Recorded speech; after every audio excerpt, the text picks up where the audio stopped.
2024년 6월 27일 연중 제12주간 목요일 제1독서 열왕기 하권의 말씀입니다. 여호야킨은 18살의 임금이 되어 예루살렘에서 석 달 동안 다스렸다. 그의 어머니 이름은 느우스타인데 예루살렘 출신 엘라탄의 딸이었다. 여호야킨은 자기 아버지가 하던 그대로 주님의 눈에 거슬리는 악한 짓을 저질렀다. 그때에 바빌론 임금 느부갓네자리의 부하들이 예루살렘으로 올라와 도성을 포위하였다. 이렇게 그의 부하들이 예루살렘을 포위하고 있는 동안 바빌론 임금 느부갓네자르가 이 도성에 이르렀다.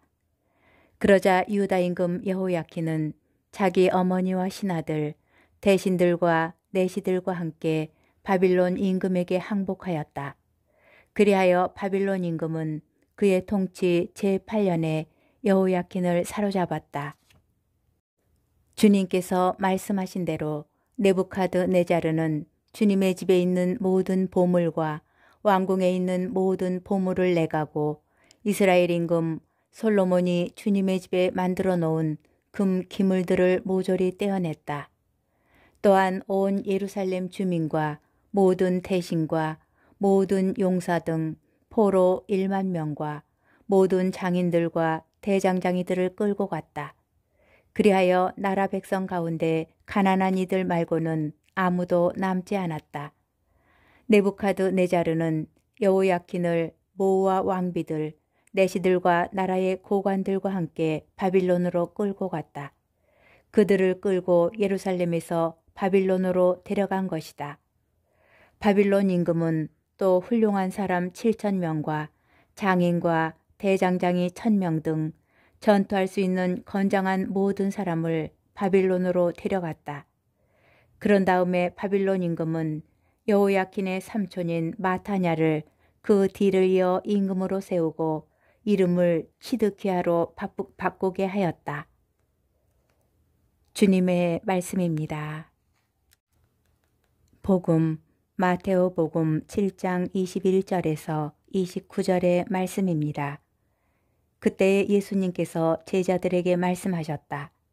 나에게 주님, 주님 한다고 모두 하늘나라에 들어가는 것이 아니다.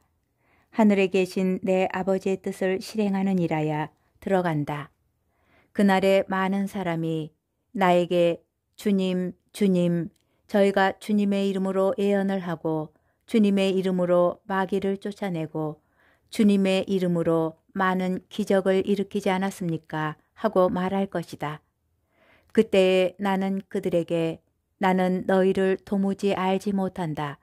내게서 물러들 가라. 불법을 일삼는 자들아 하고 선언할 것이다. 그러므로 나의 이 말을 듣고 실행하는 이는 모두 자기 집을 반석 위에 지은 슬기로운 사람과 같을 것이다. 비가 내려 강물이 밀려오고 바람이 불어 그 집에 들이쳤지만 무너지지 않았다. 반석 위에 세워졌기 때문이다. 그러나 나의 이 말을 듣고 실행하지 않는 자는 모두 자기 집을 모래 위에 지은 어리석은 사람과 같다. 비가 내려 강물이 밀려오고 바람이 불어 그 집에 휘몰아치자 무너져 버렸다. 완전히 무너지고 말았다. 예수님께서 이 말씀들을 마치시자 군중은 그분의 가르침에 몹시 놀랐다. 그분께서 자기들의 율법 학자들과는 달리 권위를 가지고 가르치셨기 때문이다. 주님의 말씀입니다. 오늘의 묵상. 오늘 복음은 산상설교의 마지막 부분입니다.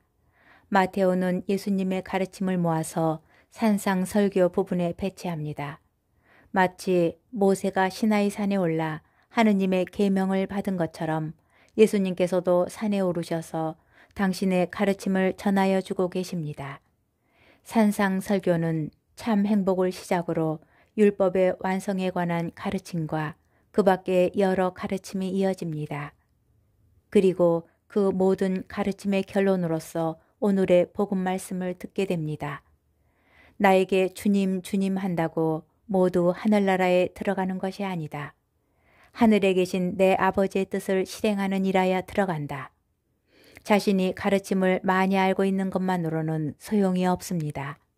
들은 것을 실천하여야 합니다. 참된 믿음에는 실천이 필요합니다. 하느님께서는 실천 없이 당신 이름을 부르는 것만으로는 구원받지 못한다고 분명히 말씀하십니다. 사실 실천은 우리 믿음을 반석 위에 세우는 것과 같습니다. 실천 후에 세워진 믿음만이 더 굳건하게 우리 안에 자리 잡게 됩니다. 몸소 말씀을 실천하며 사는 사람만이 하게 되는 체험이 있고 그 체험 안에서 믿음은 더 굳건해집니다. 말로만 신앙생활을 하는 사람들은 그 믿음이 모래 위에 세운 집과 같아서 어려움과 고통이 닥칠 때 쉽게 무너집니다. 좋은 말씀은 우리 주변에 넘쳐납니다. 유튜브, 블로그, 소셜 네트워크 서비스 등으로 깊이 생각할 수 있는 묵상글과 아름다운 글귀들을 서로 나눕니다. 이는 아름다운 일이고 우리 구원에도 큰 도움이 됩니다. 이제 더 중요한 것이 남았습니다. 서로 나눈 이 말씀을 실천하는 것입니다. 우리가 서로 나누었던 아름다운 말씀은 나아가 참사랑의 실천으로 나누어져야 합니다. 이 실천 후에 자리 잡은 믿음은 결코 흔들리지 않을 것입니다.